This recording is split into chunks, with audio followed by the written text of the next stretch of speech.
नमस्कार, TV 20 news पर प्रमुख खबरें आप अपने क्षेत्र की देख रहे हैं।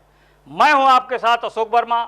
आइए रूबरू कराते हैं आपके क्षेत्रों की तमाम खबरों से।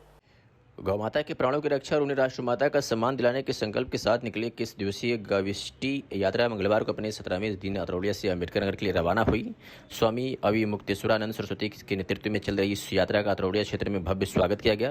क्षेत्रीय विधायक संग्राम यादव के नेतृत्व में सैकड़ों सनातन धर्मावलंबियों ने केसरी चौक और कैलेश्वर धाम में फूलों की वर्षा और जयकारों के साथ शंकराचार्य का अभिनंदन किया गया।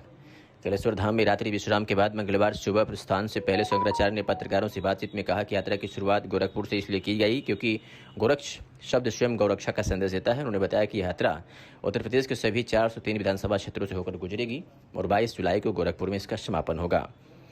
उन्होंने ये भी कहा कि यात्रा का मुख्य उद्देश्य जनता को गौरक्षा के प्रति जागरूक करना और सरकार पर गौ माता को राष्ट्र माता का दर्जा देने तथा देश भर में पूर्ण गौ हत्याबंदी कानून लागू करने के लिए दबाव बनाना है। शंकराचार्य ने कहा कि वर्षों तक संत समाज राजनीतिक दलों से उम्मीद करता रहा, लेकिन अब यह स्पष्ट हो गया है कि बिना जन दबाव के गौ रक्षा संभव नहीं है। सरकारी गौशालाओं की स्थिति पर सवाल उठाते हुए शंकराचार्य ने कहा कि सरकार बड़े बड़े दावे करती है, लेकिन जमीनी हालात बेहद खराब है। उन्होंने आरोप लगाया कि कई गौशालाओं में गायों की दुर्दशा हो रही है और मीडिया को वहां जाने की अनुमति तक नहीं दी जाती। अपना परिचय देते हुए बताइएगा, आज आप लोग कहाँ से आए हैं और क्यों आए हैं? देखिए, मैं जगद्गुरु शंकराचार्य भगवान के इस 81 दिवसीय गविष्टि यात्रा में एक यात्री हूँ।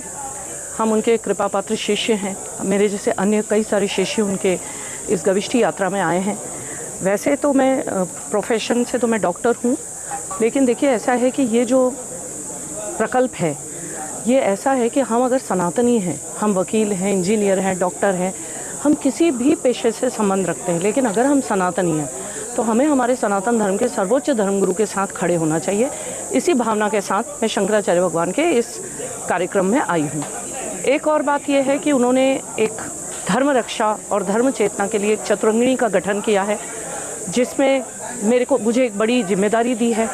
और ये नवरात्रि में उन्होंने आशीर्वाद के साथ मुझे जगदम्बा नाम दिया है, जिससे कि मैं माँ भगवती का आशीर्वाद भी लेती रहूं और हमारी माताओं, बहनों, युवाओं और हर उस सनातनी को, आने वाली पीढ़ी को, सबको धर्म रक्षा, धर्म जागरण, धर्म चेतना के कार्य से जोड़ सकूं।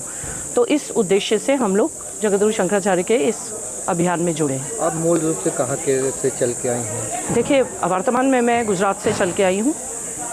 गुजरात से हमने एक रथ, नंदी रथ बनवाया और उसका उद्देश्य यही था कि 1500 किलोमीटर की यात्रा करके मैं 5 राज्यों से गुजरते हुए नंदी रथ गोरखपुर पहुंचा। पूरा उद्देश्य ये था कि जनता जनार्दन को आज ये दोबारा से समझाने का समय आ गया है कि गाय, गौवंश का हमारे जीवन में, हमारे धर्म में क्या स्थान है। तो उस उद्देश्य से हम यहाँ आए हैं और पूरे 81 दिन हम चाहेंगे कि जगद्गुरु शंकराचार्य भगवान के साथ हम ये यात्रा, दिव्य यात्रा पूरी करें। यात्रा जो निकल रही है, कहाँ से कहाँ निकल रही, कैसे निकल रही है? ये गविष्टि यात्रा है, गौ माता के प्राण और उनकी प्रतिष्ठा की रक्षा के लिए निकली हुई है। गोरखपुर से शुरुआत हुई है क्योंकि गौ माता की रक्षा का नाम उस गोरखपुर ज़िले के नाम में आता है, इसलिए वहाँ से हम लोग निकले हैं। उत्तर प्रदेश की सभी 403 विधानसभा क्षेत्रों में होते हुए फिर गोरखपुर में ही पहुंचकर इस यात्रा को 22 जुलाई को विराम मिलेगा। ये कार्यक्रम है। आज़ादी के 78 वर्ष बाद भी संतों के द्वारा गाय राजमाता का दर्ज नहीं मिला। ऐसा क्या हो गया इस तरह की यात्रा निकाली? आज़ादी के 78 साल तक हम लोग आशा कर रहे थे कि ये पार्टी कर देगी, ये नेता कर देगा, ऐसे हो जाएगा, वैसे हो जाएगा। अब 78 साल बीतने के बाद ये भरोसा हो गया कि जब तक हम खुद नहीं मरेंगे तब तक हमको स्वर्ग नहीं मिलेगा। इसलिए अब हम मतदाताओं के पास आए हैं कि तुम्हारे पास असली राजनीतिक ताकत है, तुम उसका सदुपयोग करो। गौ हत्यारी पार्टियों और प्रत्याशियों को वोट देना बंद करो और गौ माता की रक्षा के लिए वोट करना शुरू करो। तो जनता अब इस बारे में तैयार हो रही है, संकल्पित हो रही है। अब इसमें गुणात्मक परिवर्तन आएगा। आपने सांसद के घेराव और गौ सांसद जैसी बात कही, आपको क्या लगता है कि वर्तमान सरकार जो खुद को सनातन संस्कृति की रक्षा कहती है, वो गौ हत्या रोकने के लिए राजमाता घोषित करेगी कि ये ऐसा है कि अब उसकी असली कसौटी, असली परीक्षा आ गई सामने।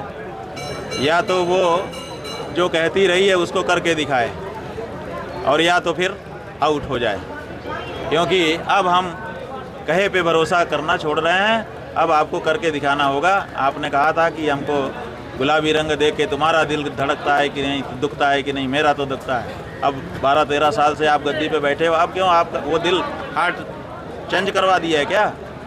आपका हार्ट बदल गया क्या प्रधानमंत्री पे? आप लोगों ने समाचार नहीं छापा। इतना बड़ा काम हो गया, हमारे प्रधानमंत्री का हृदय बदल गया और आप लोगों ने आज तक समाचार नहीं छापा। आप पत्रकारों का दोष है, क्योंकि जो मुख्यमंत्री के रूप में जो नरेंद्र मोदी था, उसने कहा था, आप लोगों के माध्यम से हमने देखा था, उसमें साफ उसने कहा था, ये गुलाबी रंग देख करके मेरा कलेजा तो दुखता है, तुम्हारा दुखता है कि नहीं? तो जिसका कलेजा मुख्यमंत्री के समय में दुखता था, उसका कलेजा प्रधानमंत्री बनने के बाद नहीं दुख रहा है। इसका मतलब कि ट्रांसप्लांट हो गया, बदल दिया गया।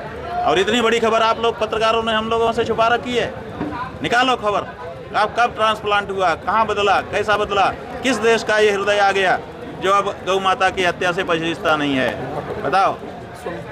आपने गौ माता को पशु सूची से बाहर निकालने के लिए कहा कि यदि ऐसा होता है तो क्या इसमें भारत एक विशाल डेयरी और कृषि क्षेत्र में कानून की संकट आ जाएगा? क्या कहना चाहेंगे इस पर? ऐसा है कि कोई संकट नहीं आएगा। भारत में आज गौ माता के लिए मांग नहीं हो रही है। भारत लाखों वर्ष गाय को माता के रूप में रखते हुए जी चुका है। और जिस समय गाय माता थी इस देश की, उस समय ये देश सोने की चिड़िया था। उस समय इसमें दूध दही की नदियाँ बहती थी। उस समय यहाँ पे नंद, उपनंद, वृषभानु जैसे श्रेष्ठी होते थे। उस समय हर नगर में उसी को नगर सेठ कहा जाता था जिसके पास सबसे ज़्यादा गाय होती थी। और ये देश संपन्न था, सुखी था। जब से गाय काटी जाने लगी तब से यहाँ विपन्नता आ गई। आज 80 करोड़ लोग सरकारी आंकड़े के अनुसार सरकार से अनाज लेकर के भोजन करने के लिए बाध्य हो गए हैं। इतनी गिरावट आ गई है। ये गिरावट पहले कभी थी? इतिहास में उठा के देख लो। तो ऐसी परिस्थिति में गाय की हत्या के बाद से ही तो ये सब हो रहा है। तो इसलिए ये जो बातें कही जा रही हैं कि अगर हम गाय को काट के नहीं खाएंगे तो समस्या होगी, नहीं, समस्या गाय को काट खाने से हो रही है। इसलिए गौ रक्षा करो, आप देखो कि कैसे आप रक्षित होते हैं। अक्सर ये देखा जा रहा है कि गौ रक्षक के नाम पर कुछ लोग कानून हाथ में ले लेते हैं, जिससे देश में एक नारक संदेश जाता है। आप एक धर्मगुरु हैं, ऐसे हिंसक तत्वों को क्या बात यह है कि सरकार बैठी है ना। अगर कोई अच्छे काम के नाम पर गलत काम करता है तो उसको पकड़ के उसके ऊपर प्रमाणित करे और दंड करे। हम कहाँ मना करते हैं। गौ माता की रक्षा के नाम पर अगर कोई अनैतिक कार्य कर रहा है तो बिल्कुल दंडनीय है। लेकिन गौ माता की रक्षा के नाम पे हमसे वोट लेकर के अगर सरकार बैठी है और वो खुद जो है गौ मांस निर्यात को बढ़ा रही है, तो उसके बारे में भी बता दो कि उसके साथ क्या व्यवहार होना चाहिए। विदेशों में गाँव कोई कमर्शियल तुम गौ रक्षक को गुंडा कह सकते हो? हाँ, तुम क्या हो ये भी तो बताओ साथ साथ में। वो नहीं बता पा रहे। स्वामी जी, जो विदेशों में गाय की कमर्शियल प्रोडक्ट माना गया है, जबकि भारत में माँ इसे संस्कृत को आर्थिक विरोध माना जाए, क्या कहेंगे इसमें? जो कि बात यह है कि विदेशों में जो माना जाता है, अगर वही हमको भी बनना है तो फिर हमको अलग देश क्यों बनना है? हमको विश्वगुरु क्यों बनना है? फिर तो जैसे दूसरे देश हैं वैसे ही हम भी बन जाएं। फिर अंग्रेजों को हमने क्यों मंगाया? ये सवाल सब उत्पन्न हो जाएंगे। फिर से अंग्रेजों को सत्ता सौंप दो। जब विदेशी बनना है तो वो लोग बेहतर बना सकेंगे। तुम्हारे अंदर वो अकल नहीं है, तुम उनके यहाँ जाते हो, देख के आते हो, तब बनवाते हो। तो उन्हीं को बुला लो, फिर वही बनाने लगे। लेकिन जब आपने उनको क्यों भगाया? जब उन्होंने गौ माता की हत्या शुरू की तब आपके यहाँ विद्रोह हुआ। मंगल पांडे ने विद्रोह किया, माता दिन भंगी ने विद्रोह किया, उसके बाद से एक के बाद एक लोगों ने विद्रोह किया। तब जाकर के अंग्रेज भागे और अंग्रेजों को भगाने के बाद आप भारतीय संस्कृति के अनुरूप भारत को बनाना चाहिए था। आप अभी भी विदेशी ही बनाए हुए हो। जिन अंग्रेजों ने गाय को पशु की सूची में रखा, क्या कारण है कि उनको भगा दिए जाने के बाद 78 साल हो गया, फिर भी आज भी हमारी सरकार अंग्रेजों के अनुसार ही गाय को पशु की सूची में रखे हुए है? क्यों? सवाल है। जब सरकार का दावा कर रही है कि हम गौशाला से सेवा कर रहे हैं, तो गौ रक्षक का संकल्प क्यों? बात यह है कि सरकार दावा कर रही है, आपके कैमरे के सामने आने पर वो जरूर कह रहे हैं कि हमने 12 लाख गायों के लिए आश्रय स्थल बना दिए हैं। कहा कि नहीं कहा? उनके मंत्री ने भी कहा, धर्मपाल ने, और वो स्वयं आदित्यनाथ जो मुख्यमंत्री हैं वो भी कह रहे हैं। लेकिन गौशालाओं की हालत क्या है? आश्रय स्थलों की हालत क्या है? आप स्वयं कैमरा लेकर के जैसे हमसे बात कर रहे हो ना आकर के, ऐसे गौशाला का चित्रण नहीं कर सकते हो। आप जाओगे तो ताला बंद मिलेगा कि आप अंदर घुस नहीं सकते हो। और जो पत्रकार घुस गए हैं उन्होंने वहाँ से जो वीडियो लाया है वो दिल को दहला देने वाला है। इस यात्रा में लोग हमसे मिल रहे हैं, ऐसे भी लोग मिले जो गौशालाओं के सदस्य हैं, वो कहते हैं कि हम बहुत दुखी हैं कि गौशाला समिति के हम सदस्य हो गए हैं, कलेक्टर जो है वो कुछ ध्यान नहीं देता है और सारा पाप हमारे ऊपर लग रहा है।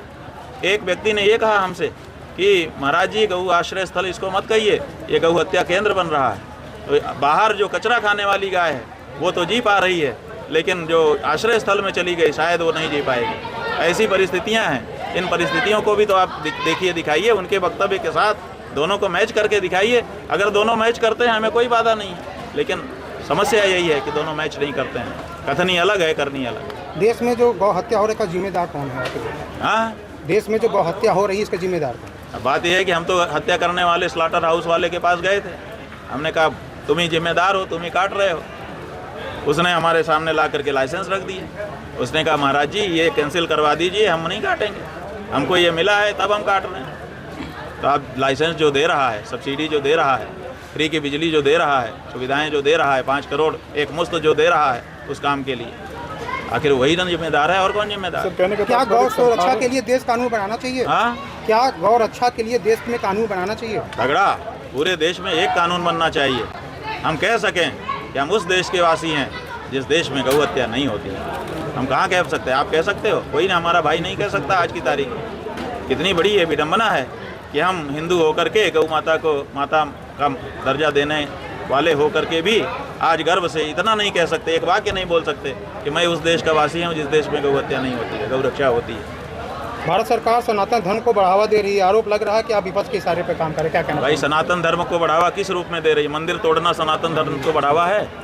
मंदिरों को कॉरिडोर बना देना सनातन धर्म को बढ़ावा है? व्यापारिक केंद्र बना देना सनातन धर्म को बढ़ावा है? पार्टी का कार्यालय बना देना सनातन धर्म को बढ़ावा है? अपने कार्यालय को तीर्थ और हमारे मंदिर को कॉरिडोर, हमारे मंदिर में अंग्रेजी शब्द लगाना और अपने कार्यालय में तीर्थ जैसा पावन शब्द लगा देना, ये सनातन धर्म को बढ़ावा है? असम में वहाँ का मुख्यमंत्री बोलता है कि जब उससे पत्रकार पूछता है कि आपको गौ मांस खाने वालों का वोट चाहिए, कहता है क्यों नहीं चाहिए, गौ मांस खाने का वाले का वोट लेना ये सनातन धर्म है, इसको सनातन धर्म को बढ़ावा देने वाला कहोगे? हमारे 30,000 स्वयंसेवक मांस खाते हैं, गौ मांस खाते हैं, हम किसी को नहीं रोकते। गौ मांस खाने वाले को अपने साथ शामिल रखना ये सनातन धर्म है? सनातन धर्म में हम आपको बता दें, गौ हत्यारे का, गौ मांस खाने वाले का चेहरा देखना भी पाप है। हम उनसे कोई संबंध नहीं रखते हैं जो ऐसा करता है। आप सनातन धर्म को बढ़ावा देने वाली बात कर रहे हैं।